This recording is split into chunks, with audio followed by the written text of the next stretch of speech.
உங்களுக்கு நன்றி. எத்தனை பேர் சொல்றீங்க அவர் நம்ம புது சிருஷ்டியாக மாற்றினபடியா நாங்க அவரோட எப்பவும் ஒரே ஆவியாக இருக்கிறோம்.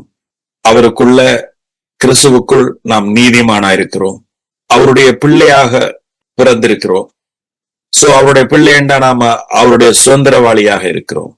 அவருடைய சுதந்திரவாளி என்றா நாம ஆளுகை செய்கிறவளா இருக்கிறோம். நன்றி இயேசுவே.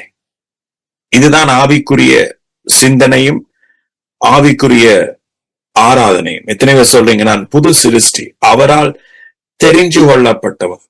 நன்றி இயேசுவே. அவருடைய கிருபையின் மகிமையின் புகழ்ச்சிக்காக, அவருடைய கிருபையின் மகிமைக்கு புகழ்ச்சியாக நானும் நீங்களும் தெரிஞ்சு கொள்ளப்பட்டவர்கள். சோ இதை நாம நம்முடைய வாயினால சொல்லணும். நம்முடைய வாழ்க்கை அல்லது நம்முடைய சூழ்நிலைகளை பார்க்க கூடாது. அவருடைய வார்த்தை என்ன சொல்லுதோ அதன்படி நாம சிந்திச்சு அதன்படி நாம ஆராதனை செய்கிற பொழுது அவர் சொல்றார், என்னுடைய ஜனங்கள் ஆவியோடும் உண்மையோடும் தொழுது கொள்ளும் காலம் வரும். இத நீங்க ஒரு வீணாக எண்ணாம ஒரு ஆசீர்வாதத்தின் அடித்தளமாக எண்ணி நித்தமும் நீங்க அவர் என்ன செய்யணும்? ஆவியோடும் உண்மையோடும் தொழுது கொள்ளும். உங்களுக்கு ஆவிக்குரிய சிந்தனை இருக்கணும். அவர் என்னை தெரிந்து கொண்டார், தன்னுடைய கிருபையை என்னூடாக வெளிப்படுத்தும்படிக்கு, தன்னுடைய கிருபையின் மகிமையை என்னூடாக வெளிப்படுத்தும்படிக்கு என்னை அவர் தெரிஞ்சு கொண்டார். நான் வெறும் சர்வ சாதாரணமான மனிதன். முன்னே நான் ஆதாமுக்குள் இருந்த மனுஷன், அடிமைக்குள் இருந்த மனுஷன். ஆனால் அவர் தன்னுடைய கிருபையின் மகிமைக்கு புகழ்ச்சியாக தன்னுடைய கிருபையை நூடாக வெளிப்படுத்தும்படியாக என்னை தெரிஞ்சு கொண்டார். அதற்காக இயேசுவே உங்களுக்கு நன்றி செலுத்துகிறோம். தகப்பனே உங்களுக்கு நன்றி செலுத்துகிறோம். நான் ஆழமாக நேசிக்கப்பட்டவன், அதிகமாக தயவுகளை பெற்றவன். உங்களோட கிருபையின் மகிமைக்கு புகழ்ச்சியாக இதில் இருக்கிற ஒவ்வொருவரையும் நீங்க தெரிஞ்சு கொண்டபடியால நன்றி செலுத்துகிறோம். உங்களுடைய ஆசீர்வாதம் எங்களூடாக வெளிப்படுறதுக்காக நன்றி செலுத்துகிறோம். நன்றி இயேசுவே. உங்களோட பிரசன்னம் எங்களோட எப்பவும் எப்பொழுதும் எந்த சூழ்நிலையிலும் இருக்கிறதுக்காக நாங்க நன்றி செலுத்துகிறோம். நன்றி இயேசுவே. நன்றி தகப்பனே. நன்றி இயேசுவே. எத்தனை பேர் அவர் நம்மை ஆழமாக, அவருடைய அன்பு நமக்குள் வேறு ஊன்றப்பட்டிருக்கிறது. பாவியாக இருந்த எங்கள் மேலே, கடவுள் அற்றவர்களாய் இருந்த எங்களுக்குள்ள, துன்மார்க்கமாய் வாழ்ந்த எங்களுக்குள்ள, அவருடைய கிருபையின் அறிவு தெரியாம இருந்த எங்களுக்குள்ள அவருடைய அன்பு ஆழமாக வேரூண்டப்பட்டது, ஊற்றப்பட்டது. அந்த அன்புக்கு ஆழமில்லை, உயரமில்லை, அகலமில்லை. சோ நன்றி இயேசுவே. நன்றி தகப்பனே. நன்றி இயேசுவே. இங்க இருக்கிற ஒவ்வொருவருக்காகவும் நாம நன்றி செலுத்துகிறோம். ஒவ்வொருவரும் உங்களோட அன்பில ஊன்ற கட்டப்பட்டிருக்கிறதுக்காக நன்றி. உங்களுடைய அன்பில, நீங்க இந்த ஜனங்கள் மேல வச்சிருக்கிற அன்பில அவர்கள் அந்த நம்பிக்கையில ஊன்ற கட்டப்பட்டதுக்காக நன்றி. எல்லா துதியும், எல்லா கனமும், எல்லா மகிமையும் உங்களுக்கு. நன்றி இயேசுவே. எத்தனை பேர் நீங்க சிந்திக்கிறீங்க, துதிக்கிறீங்க? இதை விட ஆராதனை நீங்க ஒன்றுமே செய்ய முடியாது. சோ நீங்க உங்களை யாரென்று நீங்களை ஏற்றுக்கொள்ளணும். அதாவது கிறிஸ்துவுக்குள், ஆமென், கிறிஸ்துவுக்குள் நீங்க யார் என்பதை நீங்க ஏற்றுக்கொள்ளணும். நீங்க நீதிமான் ஆக்கப்பட்டது உங்களுடைய பலத்தாலே அல்ல. உலகத்துல எந்த மனுஷனுடைய பலத்தாலும் நீதிமானாக முடியாது. உலகத்துல எந்த ஒரு மனுஷனாலும் கிறிஸ்துவை கிட்டி சேர முடியாது, அல்லது பிதாவை கிட்டி சேர முடியாது. ஆனால் அவருடைய அன்பு, இயேசு கிறிஸ்து சிலுவையில மரித்து உயிர் தெழுந்தபடியா விசுவாசிக்கிற நாம எல்லாரும் அவருடைய புது சிருஷ்டிப்பாக, அவருடைய பிள்ளைகளாக மாற்றப்பட்டோம், மறுபடி பிறகு. சோ அதனால நாம அவருடைய ஒன்றாக சேர்க்கப்பட்டோம். இது எங்களுடைய பலம் அல்ல, இது எங்களுடைய திறமை அல்ல, அல்லது எங்களுடைய பரிசுத்தம் அல்ல. இது அவருடைய தீர்மானம். நீங்க ஆசீர்வதிக்கப்பட்டது உங்களுடைய பலன் அல்ல, அல்லது உங்களுடைய நல்வினையோ தீவினையோ அல்ல. இது அவருடைய, இயேசு கிறிஸ்துவனுடையது. நன்றி இயேசுவே, உங்களுடைய நாமம் மகிமைப்படட்டும். இந்த கிருபையின் நாமம் எங்களூடாக மகிமைப்படட்டும். போன கிழமைக்கு முதல் கிழமை சொல்லியிருந்தேன், உபாகம் 7. அவர் நேசிச்சபடியால், அவர் அன்பு கூர்ந்தபடியால், ஆபிரகாமுக்கு உடன்படிக்கையை அவர் நிறைவேற்ற வேண்டும் என்பதனால் இஸ்ரவேல் ஜனங்களை, உலகத்திலேயே எண்ணிக்கை குறைந்தவர்களும் வணங்கா கழுத்துள்ள ஜனங்களும் தேவனை விட்டு தூர போன ஜனங்களும் அவர்கள்தான். அந்த ஜனங்களை இவர் தெரிஞ்சு கொண்டார், தன்னுடைய கிருபையினால் தெரிஞ்சு கொண்டார். அதனால கர்த்தரே தேவன் என்று ஆராயுங்கள் என்று சொல்லி உபாகம் 7 சொல்லப்படுது. சோ எங்களுக்கு எப்பவும் எங்களுடைய சிந்தனையில இருக்கணும்,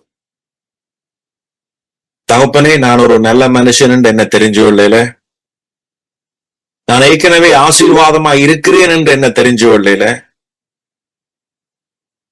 நான் நல்ல குணசாலி என்று என்ன தெரிஞ்சு கொள்ளல.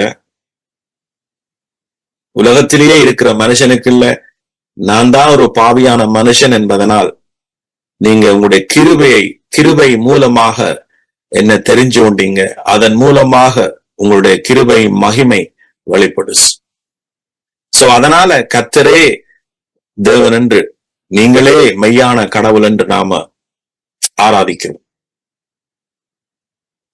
நன்றி இயேசுவே. எல்லா துதி, எல்லா கனம், மகிமை உங்கள் ஒருவருக்கு. ஆமேன். நன்றி. இன்றைக்கு நாம இப்படி ஒரு தலைங்கத்தினூடாக பார்க்கிறோம். நீங்கள்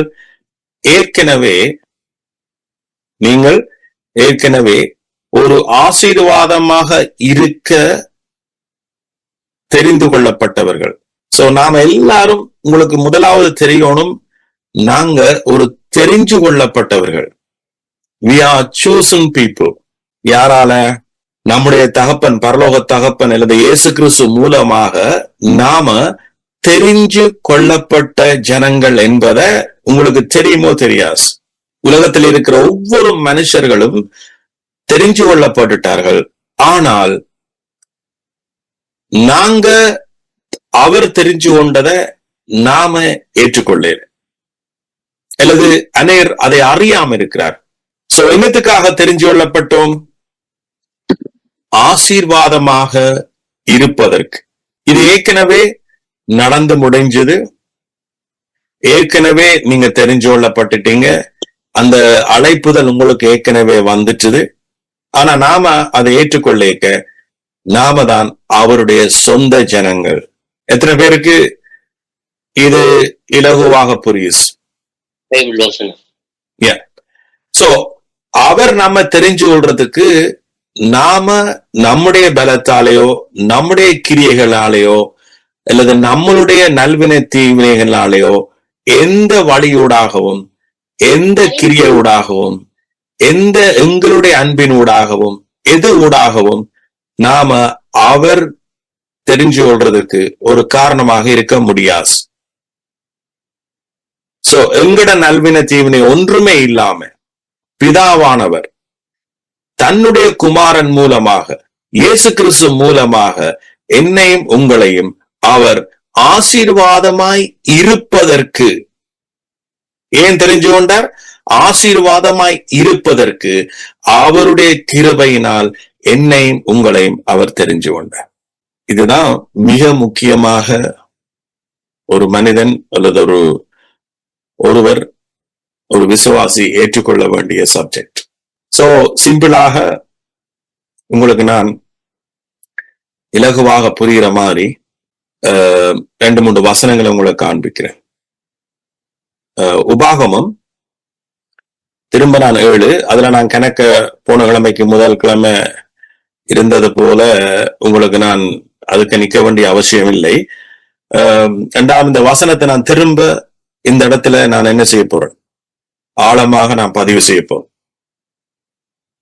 7வது உபாகமம் 7:7, சகல ஜனங்களிலும் நீங்கள் திரட்சியான ஜனமென்று கர்த்தர் உங்கள் பேரில் அன்பு வைத்து உங்களை தெரிந்து கொள்ளவில்லை. பாருங்க, ஆண்டவற்ற வேலையே தெரிஞ்சு கொள்றன்னு சொன்னா அது இலவசமாக நடக்கிற ஒரு காரியம். சோ அதை அவர் பழைய ஏற்பாட்டிலேயே அவர் இஸ்ரவேல் மக்களை எப்படித்தான் தெரிஞ்சு கொண்டேன் என்பதை வெளிப்படுத்துறார். சோ அதுதான் இன்றைக்கு நம்முடைய வாழ்க்கையில நடந்தது. ரைட், சகல ஜனங்களிலும் நீங்கள் ஒரு திரட்சியான ஜனம் என்று கர்த்தர் உங்கள் பேரில் அன்பு வச்சு உங்களை தெரிஞ்சு கொள்ளவில்லை, மாறாக நீங்கள் சகல ஜனங்களிலும் கொஞ்சமாயிருந்தீர்கள். என்னவாம்? சகல ஜனங்களிலும் நீங்கள் கொஞ்சமாயிருந்தீர்கள். கர்த்தர் உங்களில் அன்பு கூர்ந்ததினாலும் அப்ப இஸ்ரவேல் ஜனங்கள் மீட்கப்பட்டதுக்கு காரணம் என்ன? இஸ்ரவேல் ஜனங்கள் கர்த்தர் மேல வச்ச அன்பா, அல்லது கர்த்தர் இஸ்ரவேல் ஜனங்கள் மேல வச்ச அன்பா? கர்த்தர் இஸ்ரவேல் ஜனங்கள் மேல வச்ச அன்பு. சோ கர்த்தர் உங்களில் அன்பு கூர்ந்ததினாலும் உங்கள் பிதாக்களுக்கு இட்ட, ஆபிராமுக்கு ஏற்கனவே இட்ட அந்த ஆணையை காக்க வேண்டும் என்பதனாலும்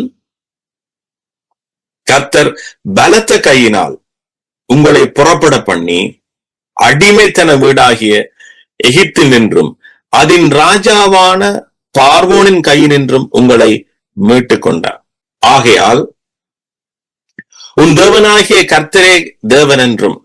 சோ உலகத்தில் இருக்கிற பொய்யான மற்ற கடவுள்கள் இந்த கர்த்தருடைய, இந்த கடவுளுடைய உண்மையான இந்த குணாதிசயத்துக்கு வர முடியாது. சோ அதனாலதான் நாம் என்ன செய்யறோம்?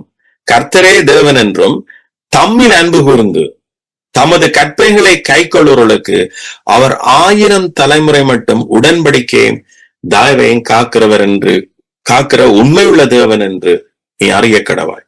சோ இதுதான் அவருடைய கற்பனை. அவருடைய கற்பனை என்ன?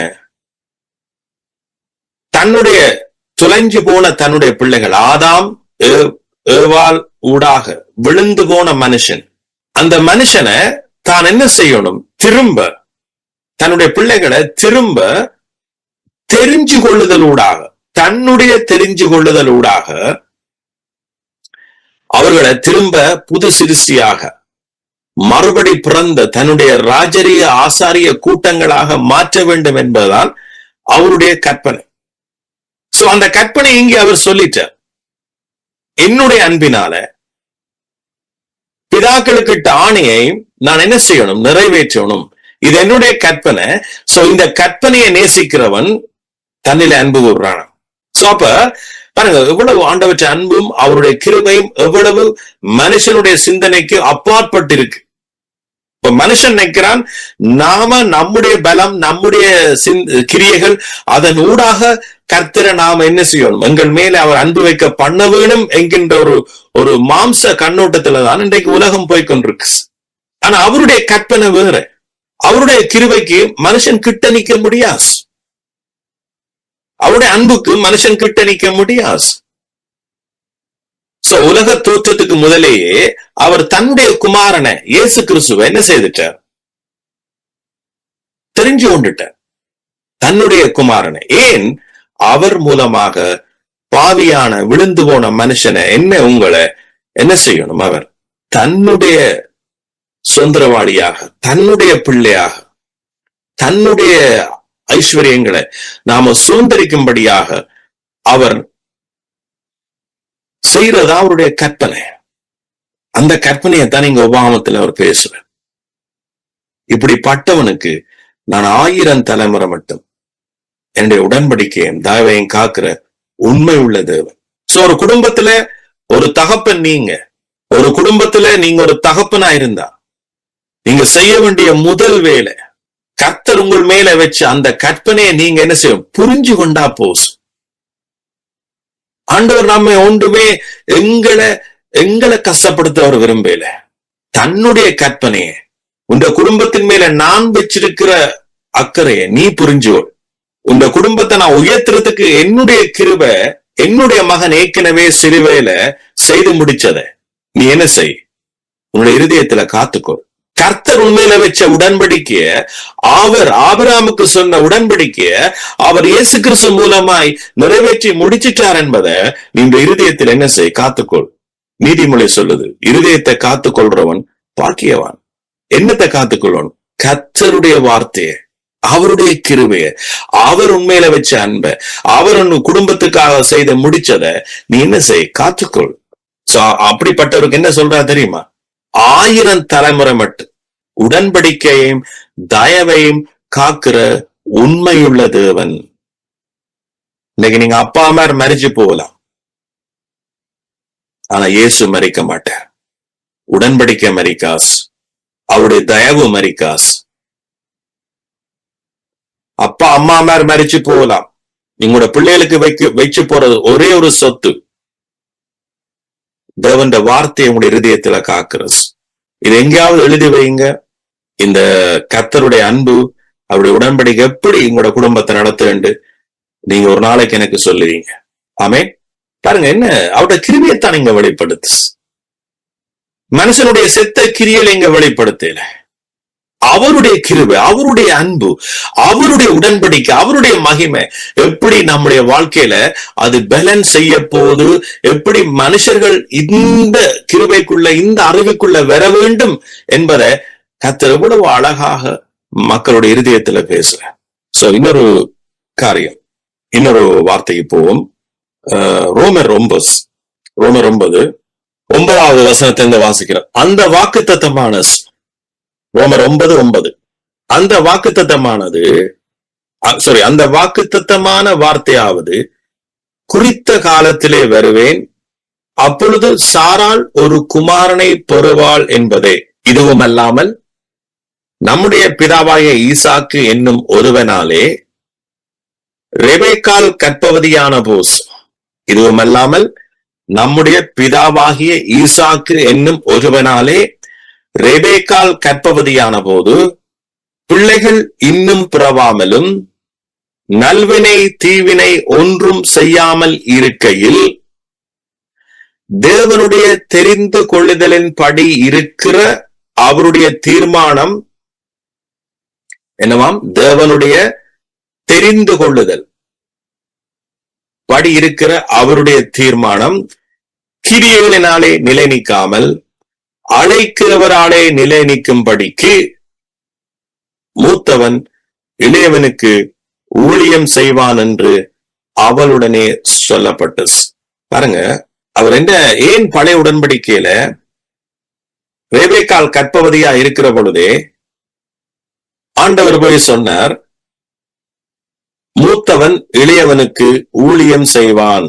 பாருங்க, உலக வழக்கத்தின்படி இளையவன் தான் மூத்தவனுக்கு என்ன செய்யணும்? ஊழியம் செய்யணும். இதுதான் உலக வழக்கம். உலக வழக்கத்துக்கு எதிர்மறையானதுதான் ஆண்டவருடைய வழிநடத்தல். இது ஒரு வார்த்தையை உங்களுக்கு போதும் அவருடைய ஆண்டவற்ற வழிநடத்தல்ல நீங்க நடக்கிறதுக்கு. நம்முடைய வழி அவருடைய வழி அல்ல, அவருடைய வழி நம்முடைய வழியும் அல்ல. சோ அவருடைய வழியை நாம புரிஞ்சு கொண்டோமானால் எங்களோட வாழ்க்கை மிகவும் மிகவும் இலகுவா இருக்கும். பாருங்க, தெளிவாக ஆண்டவர் எப்படி நான் உலகத்தை தெரிஞ்சு கொண்டேன், உங்களை மட்டுமல்ல, உங்களுக்கு பக்கத்து வீட்டு இருக்கிறவரும் சரி, உலகத்தில் இருக்கிற எந்த மனுஷனையும் அவர் கிருபையினால் தெரிஞ்சு கொண்டார் என்பதை வெளிப்படுத்துறது தான் பவுல் இங்க பேசுறார் ஆவியானவரோட. அப்ப அவர் என்னத்தை எடுத்து காட்டுறார்? ஆண்டவர் எப்படி பழைய உடன்படிக்கை கதைகள் ஊடாக தன்னுடைய கிருபையை வெளிப்படுத்தினாரோ அங்கிருந்து கொண்டு வரார் பவுல். பாருங்க, பவுல் அந்த டைம் பிறக்கவே இல்லை. எத்தனையோ ஜெனரேஷனுக்கு பிறகு பவுல் பிறந்தார். அப்ப பவுலுக்கு இது தெரியறதுக்கு காரணம் என்ன? ஆவியானவருடைய சத்தியம். சொல்றார் பாருங்க, ஈசாக்கு என்னும் ஒருவனால, ஈசாக்கு யாரு? ஆபிரகாமுடைய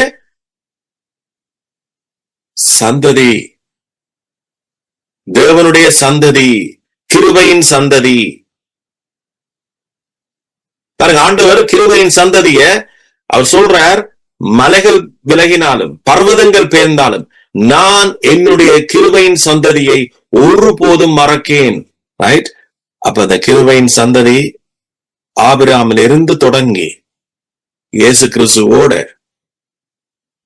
வந்து இயேசு கிறிஸ்து ஊடாக இப்ப நான் சொல்ற காரியத்தை நீங்க ஏற்றுக்கொள்ற அத்தனை பேரும் கிருபையின் சந்ததி.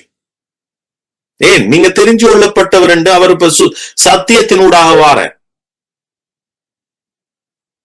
ஏன்னா மனுஷன் ஏதோ ஒன்று செய்துதானே கடவுளை ஏற்றுக்கொள்ளணும், ஏதோ ஒன்று செய்துதானே அவருக்கு பிரியமாய் வாழணும் என்றுதானே நமக்கு உலகம் போதிச்சது. ஆனா ஆண்டவர் சொல்றார், இல்ல, நான் உன்னை தெரிஞ்சு கொண்டேன். எப்படி? கிருபையினால். ஏற்கனவே நான் உன்னை என்ன செய்துட்டேன்? ஆசீர்வதிச்சிட்டேன். ஏன்? நீ ஆசீர்வாதமாய் இருப்பதற்கு. அதை குறித்து நான் பேசுவேன். ஆபிரகாமுக்கு என்னத்தை அவர் சொன்னார் என்று. ரைட்? அதுக்கு முதல் இதை ஒருக்க நான் முடிக்கிறேன். பிள்ளைகள் என்னவாம்? இன்னும் பிறவாமலும் நல்வினை தீவினை ஒன்றும் செய்யாமல் இருக்கையில் தேவனுடைய தெரிந்து கொள்ளுதலின்படி இருக்கிற அவருடைய தீர்மானம் உலக தோற்றம் முதல் என்ன? என்னுடைய தெரிஞ்சு கொள்ளுதல் தான். மனுஷன் நல்வினை தீவினைப்படி நான் ஆசீர்வதிக்கிறேன்னு சொன்னா நான் தேவையில்லை. இன்னைக்கு உலகத்துல ஏன் கர்மா கிரிய செய்யுது? இன்னும் மனுஷன் இதை புரிஞ்சு கொள்ளல. அவருடைய தெரிஞ்சு கொள்ளுதல மனுஷன் புரிஞ்சு கொள்ளல. சோ அதனால கர்மா ஒரு மனுஷனை ஆட்கொள்ளுது. பிசாசு ஒரு மனுஷனை விளையாடுது. ஏன்? அவர்கள் நல்வினை தீவினைப்படி தங்களோட வாழ்க்கையை கொண்டு போறார்கள். ஆனா ஆண்டவரோ அது ஒன்றும் பார்க்காம தன்னுடைய தெரிஞ்சுள்ளன்படி, அதாவது கிருபையினாலே, கிரியினால நிலை நிற்காமல் கிருபையினால நிலை நிற்கும் படிக்கின்றது அடுத்த வசனம் சொல்லுது. பாருங்க, தேவனுடைய தெரிஞ்சு கொள்ளுதலின்படி இருக்கிற அவருடைய தீர்மானம் கிரியலினாலே நிலை நிற்காமல் கிருபையினாலே, அதாவது அழைக்கிறவராலே நிலை நிற்கும்படிக்கு, கிருபையால இயேசு கிறிஸ்து சிலுவையில் செய்து முடிச்சதனால் நிலை நிற்கும்படிக்கு மூத்தவன் இளையவனுக்கு ஊழியம் செய்வான் என்று அவளுடனே சொல்லப்பட்டது. சோ ஆண்டவருடைய நோக்கம் மூத்தவன் இளையவனுக்கு ஊழியம் செய்யணும் அல்ல. அதெல்லாம் இங்க ஹைலைட். அதெல்லாம் ஆண்டவர் பேசுற. குடும்பத்தில் இருக்கிற எல்லா மூத்தவனும் இளையவனுக்கு ஊழியம் செய், இதல்ல. இது செய்தியே அல்ல. இது பிசாசுடைய சிந்தனை. ஆண்டவருடைய சிந்தனை என்ன?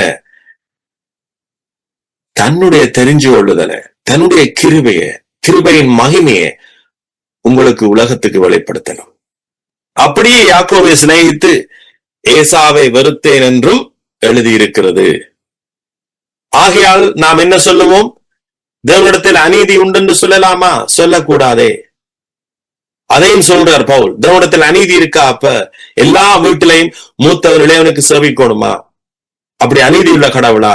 இல்ல, அவர் அதை சொல்ல வரையில. ஒருவனுக்கு அன்பு வந்தா மூத்தவன் இளையவன் இல்ல.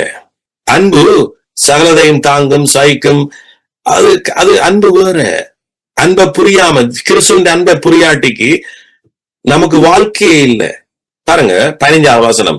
அவர் மோசையை நோக்கி, எவன் மேல் இரக்கமாயிருக்க சித்தமாயிருப்பேனோ அவன் மேல் இரக்கமாயிருப்பேன், எவன் மேல் உருக்கமாயிருக்க சித்தமாயிருப்பேனோ அவன் மேல் உருக்கமாய் இருப்பேன் என்றார். ஆகையால் விரும்புகிறவனாலும் அல்ல, ஓடுகிறவனாலும் அல்ல, இறங்குகிற தேவனாலே எல்லாம் ஆகும். அப்ப அவர் என்ன சொல்ற? ஓடுகிறானும் அல்ல, விரும்புகிறானும் அல்ல, இறங்குகிற அவரால் எல்லாம் ஆகும். அப்ப இயேசு யார் யார் எல்லாத்தையும் இறங்கினார்? குறிக்கப்பட்ட கொஞ்ச சனத்துக்காக இறங்கினாரா? அல்லது இஸ்ரவேல் மக்களுக்காக மட்டும் இறங்கினாரா? அவர் நல்ல ஒரு தீயோடு பார்த்து இறங்கினாரா? இல்ல, ஒட்டுமொத்தமாக உலகத்துல பிறக்கிற ஒவ்வொரு பாவிகளுக்காகவும் தேவன் இறங்கினார் என்பதை சொல்றதுக்கு தான் இந்த அதிகாரம் எழுதப்பட்டது. ஏற்றுக்கொள்வார் இல்லை. இதை ஏற்றுக்கொள்ளக்கூடிய உபதேசம் உலகத்துல இல்லை. குறைஞ்சு போஸ்.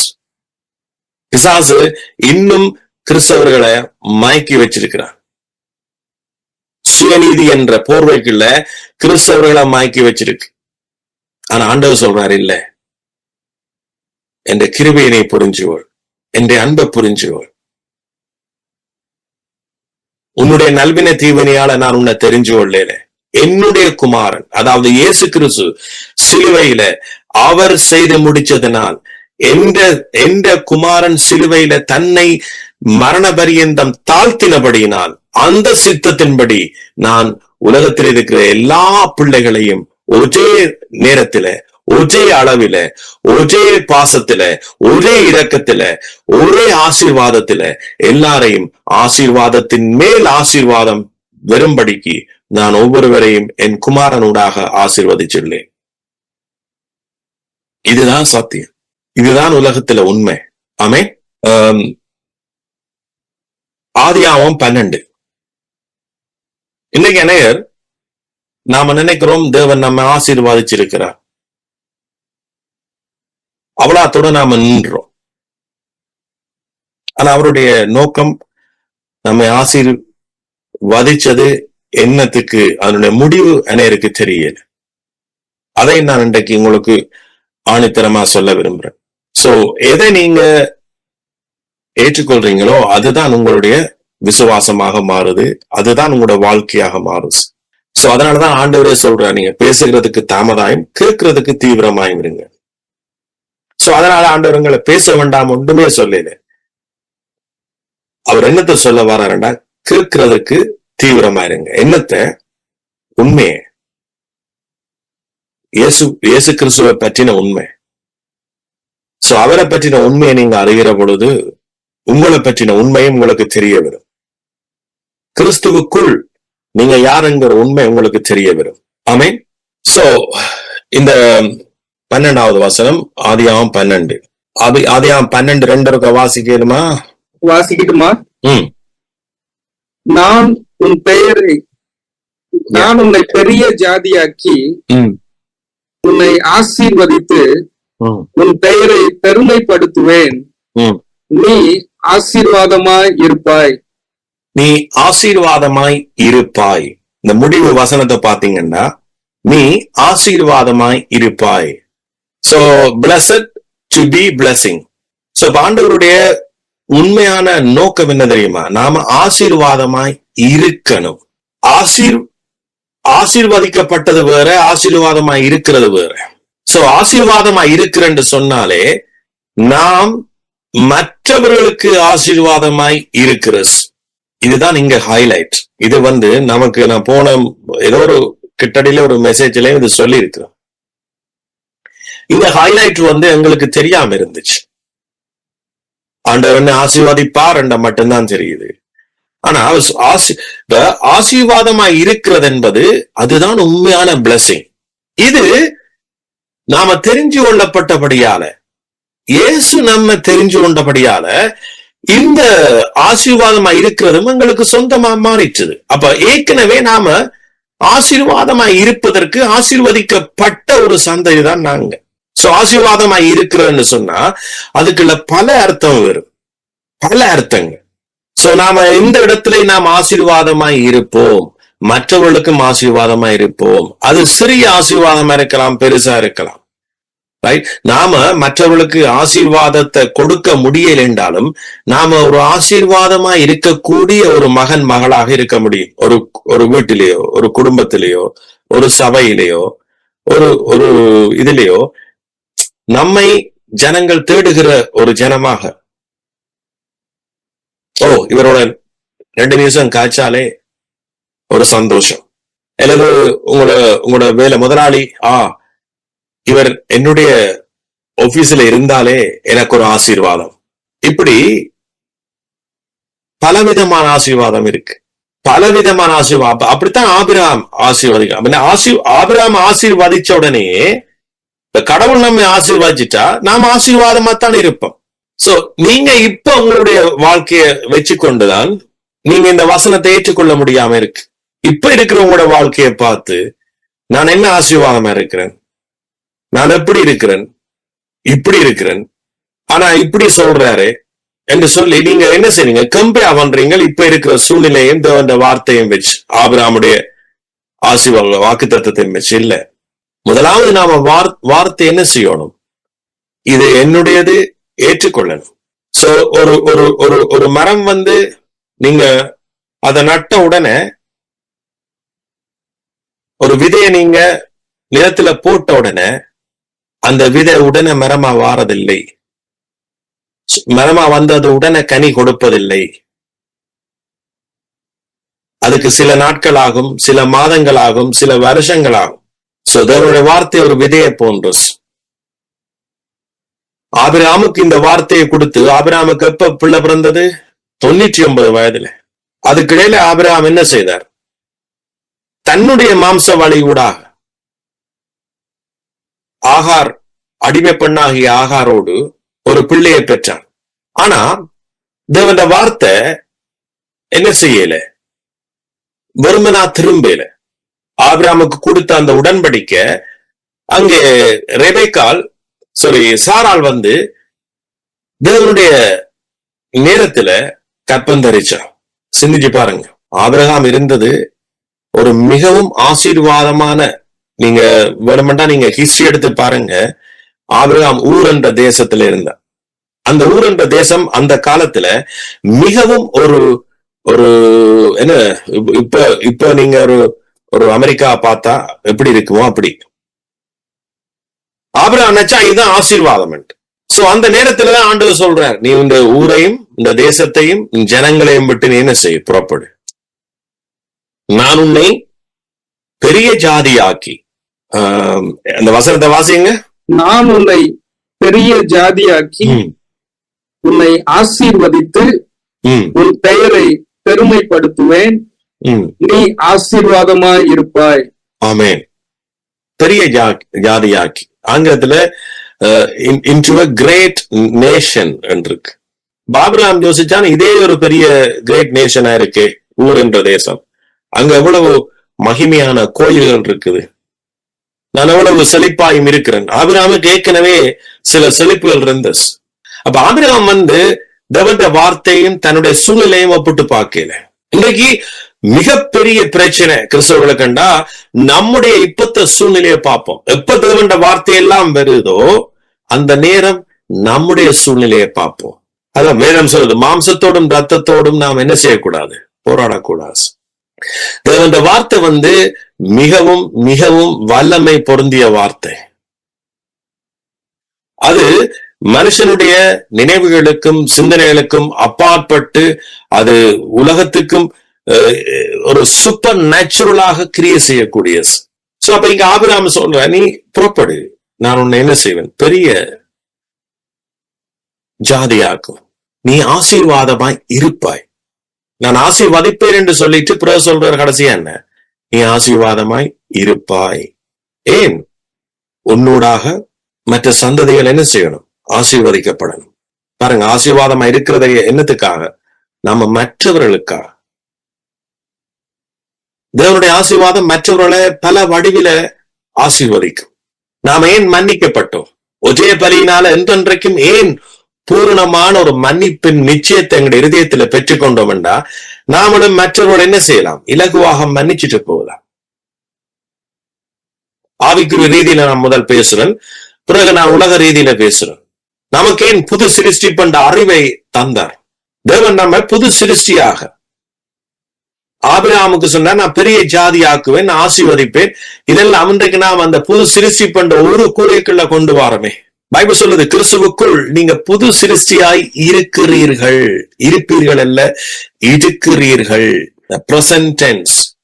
இன்னைக்கு நமக்கு புது சிருஷ்டிப்பில வாழ்ற பழக்கம் மனுஷனுக்கு இல்ல. ஏனென்றா நாம அந்த பழைய மனுஷனுக்குள்ள வாழ்ந்து பழகிட்டோம். நம்முடைய சிந்தை புது சிருஷ்டிப்புக்குள்ள சிந்தை என்ன செய்யுது, அற்றுப்போஸ். நாம் தேவனுக்குள் மறுபடி பிறந்தோம் என்று சொல்லப்படுது. நம்ம மற்றவர்களுக்கு ஆசீர்வாதமா இருப்பதற்கு. இன்றைக்கு நீங்க புது சிருஷ்டியா நீங்க அதுக்குள்ள நடக்கலேண்டா என்னட்டு மற்றவர்களுக்கு நீங்க டீச் பண்ண முடியும், உபதேசிக்க முடியும். சோ நீங்க மற்றவர்களை நீங்க மீட்டுக் கொள்ளத்தக்கதாக, மற்றவர்களையும் ஆவிக்குரிய கட்டுக்கள்ல இருந்து நீங்க மீட்டுக் கொள்ளத்தக்கதாக தேவன் உங்களை ஆசீர்வதிச்சிருக்கிறார். ஒரே பலியினால் அவர் என்றென்றைக்கும் உங்களை என்ன செய்திருக்கிறாராம், பூரணப்படுத்தி இருக்கிறாராம். ஆமென். சோ அப்ப நாங்க பாருங்க, மன்னிக்கப்பட்டிருக்கிறோம், நீதிமானாக்கப்பட்டிருக்கிறோம். இன்னொரு வசனத்தை வாசிப்போம். அவரோட ஒப்புரவாக்கப்பட்டிருக்கோம். Reconciliation. we have been reconciled. நாங்க அவரோட சேர்க்கப்பட்டிருக்கிறோம், ஒன்று சேர்க்கப்பட்டிருக்கிறோம். சோ இவைகளை முன்னிட்டு தான் ஆபிரகாமுக்கு இந்த உடன்படிக்கை சொல்லப்பட்டது. நாங்க இருக்கிற அந்த நேஷன் இருக்கு தானே, அந்த ஜாதி, நான் உன்னை பெரிய ஜாதியாக்குவேன். இந்த ஜாதி பெரிய ஜாதி, கிறிஸ்து ஜாதி. கிறிஸ்துவுக்குள் நாம் கொண்டு வரப்பட்டிருக்கிறோம். நாங்க அந்த ஒரு கிரேட் நேஷனுக்குள்ள கொண்டு வரப்பட்டிருக்கிறோம். ஏற்கனவே நீங்க கொண்டு வரப்பட்டிருக்கிறீங்க. இதுக்கு நீங்க ஒன்றும் செய்ய தேவையில்லை, நம்ப வேண்டியதான் உங்களோட வேலை. நீங்க ஏதாவது செய்ய முயற்சிப்பீங்களா இருந்தா, அல்லது ஏதாவது செய்து இதை பொற அந்த கூட்டத்துக்கு இருப்பீங்களா இருந்தா, நீங்க புலியான பாதையில இருக்கிறீங்க. என் ஆண்டவர் கற்பனையை தெளிவா சொல்லிட்டார். நீங்க என்னில அன்பு கொண்டதுனால அல்ல, நான் உங்கள் மேல அன்பு கொண்டதுனால். நீங்க என்ற உடன்படிக்கையை கை கொண்டதுனால அல்ல, நான் என்னுடைய ஆபிரகாமுக்கு, என்னுடைய பிள்ளைக்கு கொடுத்த உடன்படிக்கையை நான் நிறைவேற்றினபடினால இதுதான் என்னுடைய கற்பனை. சோ இதனாலதான் என்ற பலத்த கரம் உங்களை என்ன செய்யுது? வழி நடத்தும். என்னோட கிருபை உங்களை வழி நடத்தும். என்ற தயவு உங்களை வழி நடத்தும். ஏன்? நீங்க எனக்கு பயந்த ஜனம். கர்த்தருக்கு பயப்படுதலண்டா என்ன? அவருடைய கற்பனைக்கு நாம முற்று முழுதாக கீழ்ப்படுகிறது. அவருடைய கற்பனை என்ன? அவருடைய அன்பினால, அவருடைய உடன்படிக்கை அவர் காக்கிற அவருடைய கற்பனை, தன் பிள்ளைகள் ஆசீர்வாதமாய் இருக்கணும். ஆசீர்வதிச்ச மட்டுமல்ல, என்ற பிள்ளைகள் ஆசீர்வாதமாய் இருக்கணும், மற்றவர்களுக்கு ஒரு ஆசீர்வாதமாய் இருக்கணும். இது ஏற்கனவே செய்து முடிஞ்சு. நீங்க நினைக்கிறதுக்கு முதலே, ஒரு மனுஷன் விரும்புறதுக்கு முதலே, ஒரு மனுஷன் இதை புரிஞ்சு கொள்றதுக்கு முதலே, நம்முடைய பிதா தன் பிள்ளைக்கு என்ன தேவையோ அத தன்னுடைய குமாரனூடாக செய்து முடிச்சிருக்கிறார். ஆமென். 1 பேதுரு 2ஆம் அதிகாரம், 1 பேதுரு 2:9 வாசிக்கலுமா? நீங்களோ உங்களை அந்தகாரத்தில் நின்று தம்முடைய ஆச்சரியமான ஒளிவிடத்திற்கு வரவழைத்தவருடைய புண்ணியங்களை அறிவிக்கும்படிக்கு தெரிந்து கொள்ளப்பட்ட சந்ததியாயும் ராஜரீகமான ஆசாரிய கூட்டமாயும் பரிசுத்த ஜாதியுமாயும் அவருக்கு சொந்த ஜனமாயும் இருக்கிறீர்கள். என்னவாம்? இருக்கிறீர்கள். நீங்க எல்லாரும் எப்படி இருக்கிறீங்களாம்? ஏற்கனவே அவரால் தெரிஞ்சு கொள்ளப்பட்டு, அவரால் நீங்க தெரிஞ்சு கொள்ளப்பட்டா நீங்க இயற்கையாகவே, ஆட்டோமேட்டிக்காவே நீங்க என்னவாம்? அவருடைய பரிசுத்த ராஜரீக ஆசாரிய கூட்டம், நீதிமான்கள், அவருடைய சொந்த ஜனங்கள். அப்ப அவர் ஏற்கனவே உங்களை என்ன செய்திருக்கிறாராம்? ஆசீர்வாதிச்சிருக்கிறார். என்னத்துக்கு? நீங்க ஆசீர்வாதமாய் இருப்பதற்கு, அவருடைய புண்ணியங்களை அறிவிக்கும்படிக்கு, மற்றவர்களுக்கு நீங்க அறிவிக்கும்படிக்கு. எஸ், அவருடைய கிருபையை நம்பினன். இயேசு மெய்யாகவே அவருடைய தளம்பினால என்னை எல்லாவித குணத்திலிருந்தும் எல்லா விதமான குணத்தையும் எனக்கு செய்து முடிச்சிருக்கிறார். அதை நம்பினேன், நான் விடுதலையானேன், புண்ணியங்களை மற்றவர்களுக்கு அறிவிக்கிறேன். ஆமென். நம்ம அவர் தெரிஞ்சு கொண்டது புண்ணியங்களை அறிவிக்கும்படிக்கு. எங்களுக்கு புண்ணியம் இல்லைன்னா நாம் என்னத்தை அறிவிக்கிறது மற்றவனுக்கு? ஆண்டவர் நம்ம ஆசீர்வதிச்சது மட்டுமல்ல, நீ ஆசீர்வாதமா இருப்பாய். நீ இருக்கிற வீட்டிலேயோ, இருக்கிற தேசத்திலேயோ, இருக்கிற பட்டணத்திலேயோ, இருக்கிற ஸ்கூல்லயோ, இருக்கிற வேலைத்தளத்திலேயோ, எங்கே என்றாலும் நீ என்ன செய்வாய்? ஆசீர்வாதமாய் இருப்பாய். இந்த உண்மையை நாம் என்ன செய்யறேல? நாம நித்தமும் தியானிக்கிறேன். அதான் நான் சொன்னேன், இன்றைக்கு இருக்கிற உங்களோட சூழ்நிலைய நீங்க வச்சு ஆண்டவர்கிட்ட வார்த்தையை நீங்க நம்பாம போய்க்க, இன்றைக்கும் நீங்க அப்படியே இருக்க போறீங்க. உங்களோட வாழ்க்கையில முன்னேற்றம் வராது. தேவன் உங்களை நேசிக்கிறபடியாலும் நான் உங்களை நேசிக்கிறபடியாலையும் இந்த காரியங்களை நான் உங்களுக்கு என்ன செய்யறேன்? கற்றுத்தருகிறேன். உங்களுக்கு ஒரு மாமரம் கனி கொடுக்கணும்டா, வீட்டிலேயே உங்களுக்கு மாமரம் இல்லையண்டா, நீ என்ன செய்வீங்க? ஒரு விதையை போய் எடுத்து வீட்டுல என்ன செய்வீங்க? விதைய போடுவீங்க. ஏன்? உங்களுக்கு மாம்பழம் வேணும். சோ மாம்பழம் வேணும்டா மரம் வேணும். அப்ப அதுக்கு முதலாவது என்ன செய்யணும்? விதைய போடணும். அந்த விதைய போட்டுட்டு என்ன செய்வீங்க? காத்து கொண்டிருப்பீங்க. அப்புறம் என்ன செய்வீங்க? அது வெளியில கொஞ்சம் துளிர் விட்டு மரம் வரைக்கும் அப்புறம் என்ன செய்வீங்க? தண்ணி விடுவீங்க. விட்டு விட்டு விட்டு என்ன செய்வீங்க? அந்த கனி வரும் வரைக்கும் அதை நீங்க பராமரிக்கிறீங்க. ஆனா இது உலக ரீதியாக. ஆனா ஆண்டவர் என்ன செய்யறாருண்டா, வார்த்தை அனுப்புறதும் அவர்தான், தண்ணி ஊத்துறதும் அவர்தான், அதை வளர்க்கிறதும் அவர்தான், அதுல இருந்து கனியை கொண்டு வர்றதும் அவர்தான் என்றுதான் வார்த்தை சொல்லு. ஆனா வார்த்தையை கேட்கறதுக்கும் அதை ஏற்றுக்கொள்றதுக்கும் தான் எங்களோட மனம் தேவை. அது இருந்தா மிச்சத்தை ஆவியானவர் செய்தோண்டே போவார். ஆமென். ரோமர் 8:6 மாம்ச சிந்தை மரணம், ஆவியின் சிந்தையோ ஜீவனும் சமாதானமுமா. மாம்ச சிந்தை என்னவாம்? மரணமா. ஆனா ஆவியின் சிந்தை அது ஜீவனையும் சமாதானத்தையும் தரும். அப்ப ஆவியின் சிந்தை என்ன? நான் சொல்றது ஆவியின் சிந்தை. தேவனுடைய வார்த்தைய நீங்கள் ஏற்றுக்கொண்டு அதன்படி நீங்க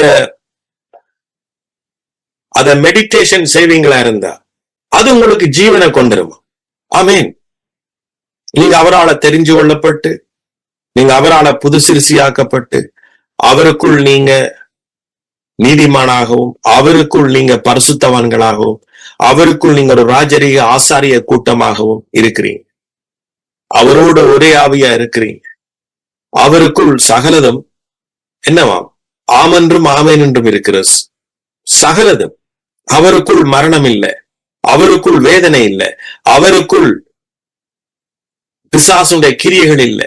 சோ அப்ப ஆவியின் சிந்தை நீங்க ஆவியின் சிந்தையில வளர வளர வளர வளர வளர என்னத்தை உருவாக்குதாம்? உங்களுக்குள்ள ஜீவனையும் சமாதானத்தையும் உண்டாக்கு. ஆனா நம்முடைய ஆக்கள், நாம சில இதுல இருக்கிற நாங்களே கேட்டுட்டு பிறகு எங்கட பாட்டுக்கு எங்கட வாழ்க்கை மத வாழ்க்கையில போயிடும். நம்முடைய ஆத்மா நம்முடைய மாம்சம் தேவனுக்கு ஊழியம் செய்யறதுல அப்படியே இளைப்பாரி அதுல ஒரு சமாதானத்தை பெற்றுக் கொண்டிருக்கு. நான் அவருக்கு எவ்வளவு செய்தேன், அவர் என்ன காப்பாற்றுவார், நான் அவருக்காக ஓடுற ஒன்றுமே வீணாகாஸ், நான் அவரை பற்றி பாடுறேன், நான் சர்ச்சில் எவ்வளவு ஊழியம் செய்யறேன், கஷ்டப்படுறேன், இந்த கஷ்டத்தை யாரும் பார்க்கல, இந்த போதல் கொடுத்தி பார்க்கல, ஆனா இந்த இயேசுவை என்ன பார்க்கிறார், அவர் என்ன கைவிட. இதெல்லாம் செத்த மாம்ச சிந்தை. இந்த சிந்தை உருவாகிறதுக்கு காரணம் என்ன? நாம இருக்கிற இடம். ஆனா இங்க தேவன் இல்ல, கடவுள் இல்ல, அங்க ஜீவன் இல்ல, அங்க உயிர்ப்பிப்பு இல்ல, அங்க சமாதானம் இல்ல. சமாதானம் போல இருக்கும். ஆபிரகாம் இருந்த ஊர் என்ற தேசம் அப்படி ஆசீர்வதிக்கப்பட்ட செழிப்பானது போலதான் இருந்துச்சு. அங்க கோயில் இருந்தது, சிலைகள் இருந்தது, மக்களுடைய மத வழிபாடுகள் இருந்தது, அதோட ஆபிரகாமட்டையும் ஆசீர்வாதங்கள் இருந்தது. ஆபிரகாம் நினைச்சான், இதுதான்டா கடவுள், இதுதான் ஆசீர்வாதம். அந்த டைம்ல தான் ஆண்டவர் சொன்னார், புறப்படு, நான் உனக்கு என்ன செய்வேன்? பாலும் தேனும் ஓடுகிற தேசத்தை காண்பிக்கிறேன்.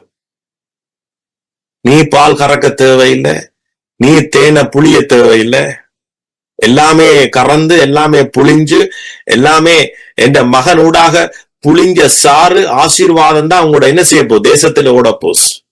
அங்க போ, அதுதான் என்னுடைய வழி, அதுதான் என்னுடைய கற்பனை.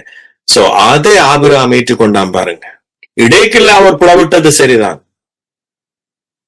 ஆனா ஆபிரகாம் புலவிட்டது கண்டதுக்காக தேவன் தன்னுடைய வாக்குத்தத்தத்தை என்ன செய்யல?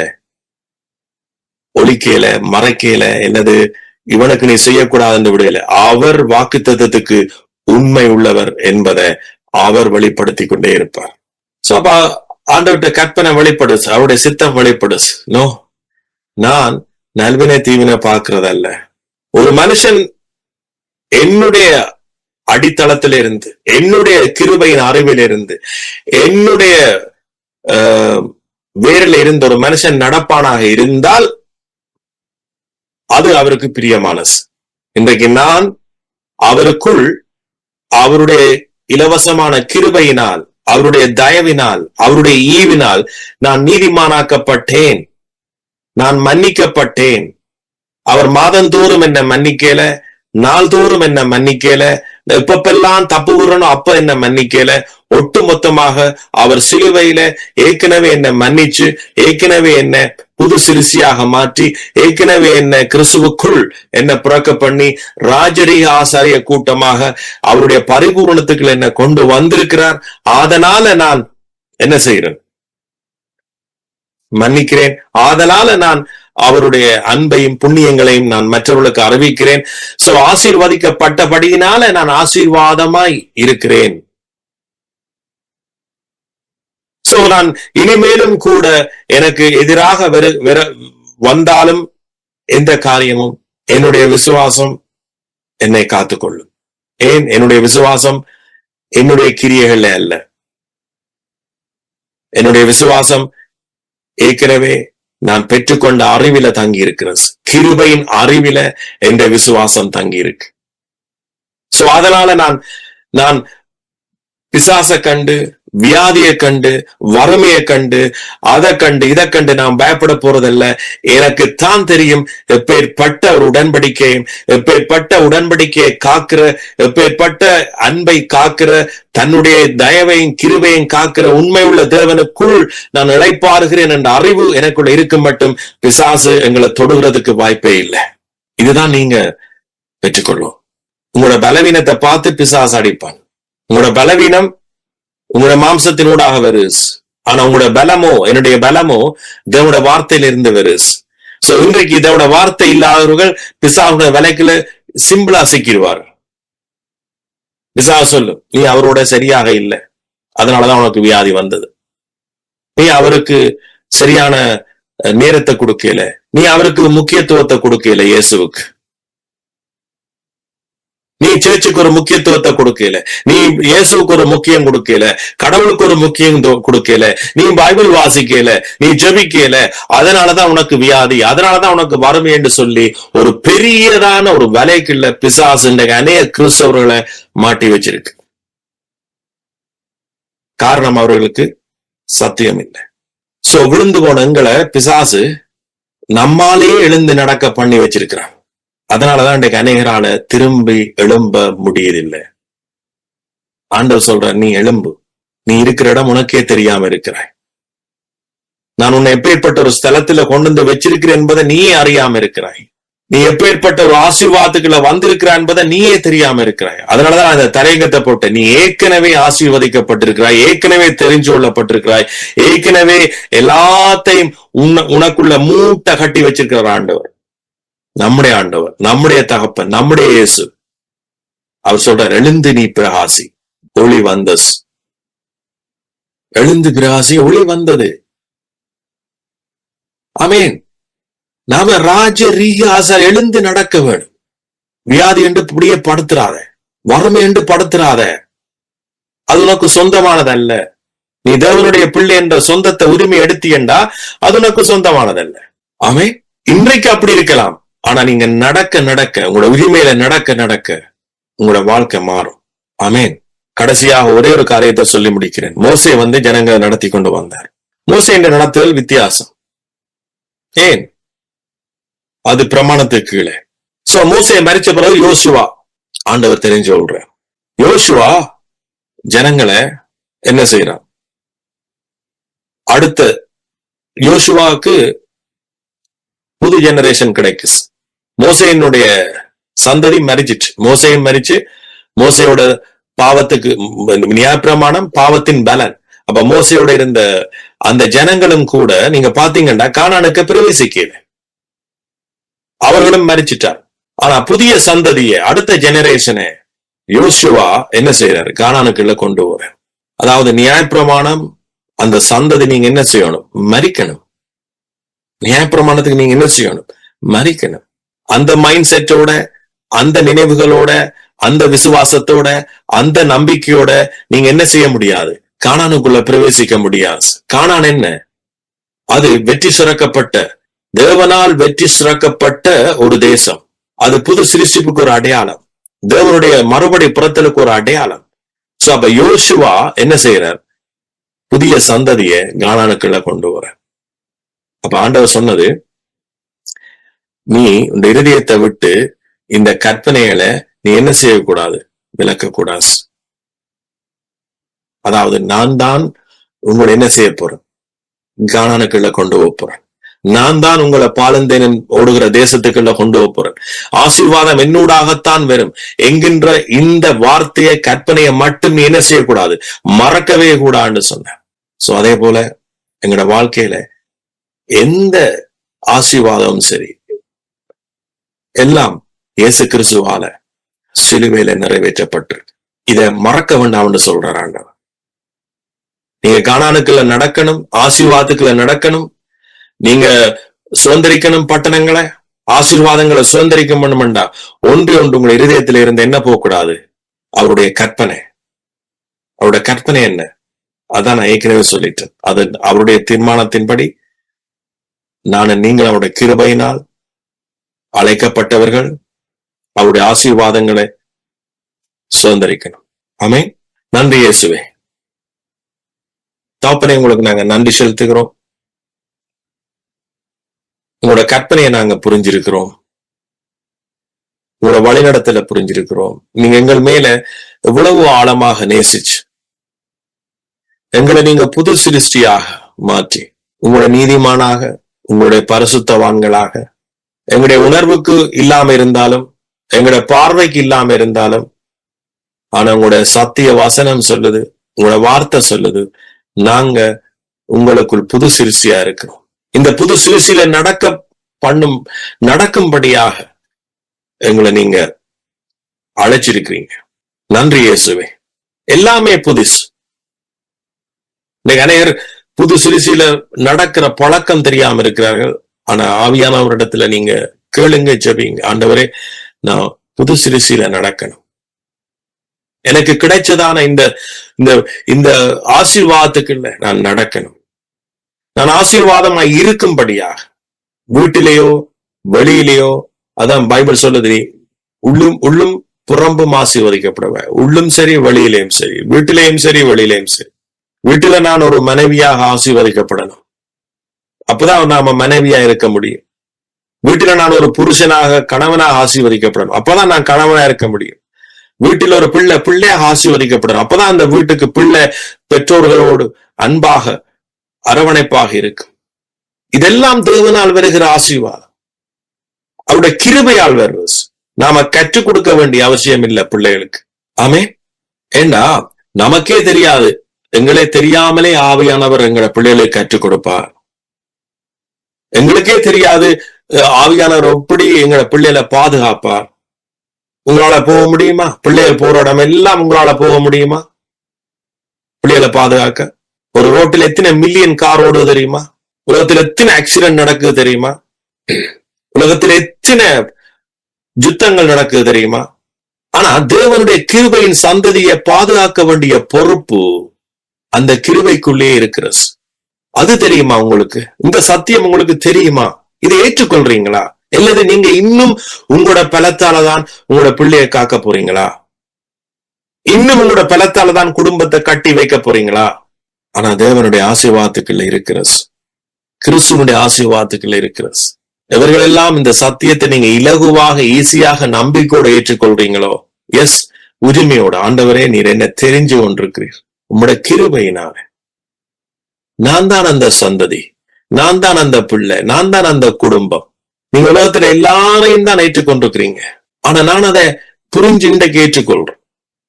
என் மேல உங்கள் கண்கள் நோக்கமா இருக்கு, என் மேல உங்களோட கிருபை மூடப்பட்டிருக்கு, உங்களோட தயவு மூடப்பட்டிருக்கு, உங்களோட பாதுகாப்பு மூடப்பட்டிருக்கு, உங்களுடைய அன்பு மூடப்பட்டிருக்கு, உங்களோட ஆசீர்வாதங்கள் எல்லாமே என்ன மூடப்பட்டிருக்கு, இந்த குடும்பத்தை சுத்தி இருக்கு. நாங்க என்ன செய்வோம்? எழும்பி பிரகாசிப்போம். எழும்பி பிரகாசிப்போம்ன்றதை நாங்க சபைகள்ல பேசினோம்னா நாங்க அதை ஊழியத்துக்கு பயன்படுத்திட்டோம். எல்லாரையும் சொல்லுவாங்க, பாஸ்டர் சொல்லுவாங்க, டேய் நீ எழுந்து பிரகாசிக்கடா, நீ போ, உன்னை கர்த்தர் ஆசீர்வதிப்பார், நீ ஊழியத்துக்கு போ. எங்க எழுந்து பிரகாசிக்கிறது? அந்த ஊழியக்காரனே ஒரு இருட்டு மயமாத்தான் போவார். போன உடனே விசுவாசிகள்கிட்ட பிச்சை கேட்க ஆரம்பிப்பார். அது எங்க எழுந்து பிரகாசிக்கிறது?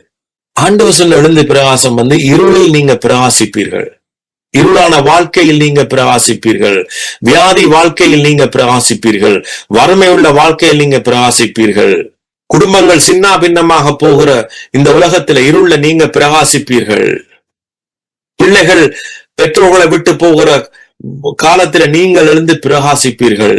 பிள்ளைகள் கெட்டு போகிற காலத்துல நீங்கள் எழுந்து பிரகாசிப்பீர்கள். இதெல்லாம் எங்களால் நடக்க போறதல்ல.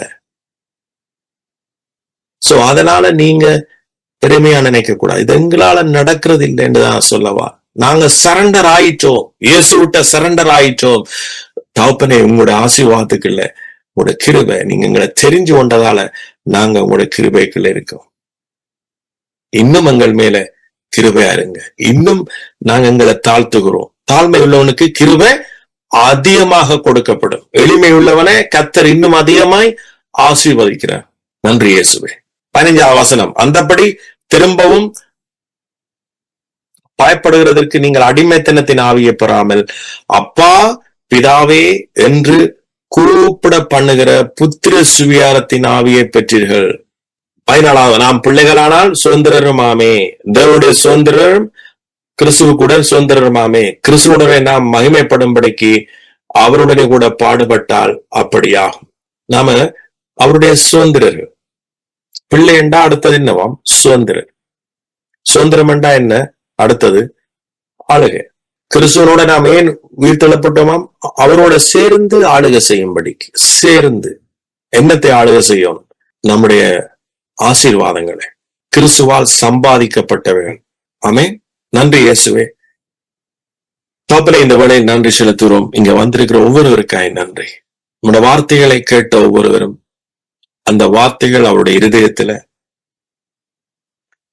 இன்னும் அதிகமாய் வேரூன்றப்பட்டு இன்னும் அந்த வார்த்தைகள் அவர்களுக்குள்ள இருந்து நம்பிக்கைகள் ஊடாக கனிகள் புறப்படட்டும். நன்றி இயேசுவே. இன்னும் உங்களுடைய அன்பில, உங்களுடைய சத்தியத்தில் அவர்கள் ஊன்ற கட்டப்படட்டும். இன்னும் உங்களுடைய சத்தியத்தில் ஒரு விருப்பம் உண்டாகட்டும், ஆர்வம் உண்டாகட்டும். இந்த சத்தியத்தில தான் ஜீவன் இருக்கு என்பதை ஒவ்வொருவரும் புரிஞ்சு கொள்ளட்டும். ஆவியின் சிந்தையோ ஜீவனும் சமாதானம். இந்த ஆவிக்குரிய சத்தியங்களை அவர்களுடைய சிந்தைகளுக்குள்ள காத்து கொள்ளட்டும். நித்தமும் ஒவ்வொரு காலையிலையும் நான் புது சிருஷ்டி, தேவனோட சேர்த்து சிருஷிக்கப்பட்டேன், கிறிஸ்துவோடு சிருஷிக்கப்பட்டேன், நீதிமானாக்கப்பட்டேன், பரிசுத்தவானாக்கப்பட்டேன், ராஜரீக ஆசாரிய கூட்டங்களாக ஆளுகைக்குரியவர்களாக மாற்றப்பட்டேன் என்பதை புரிஞ்சு கொள்ளட்டும். நன்றி இயேசுவே. எல்லா துதி கன மகிமை உங்களுக்கு செலுத்துகிறோம். ஆமேன்.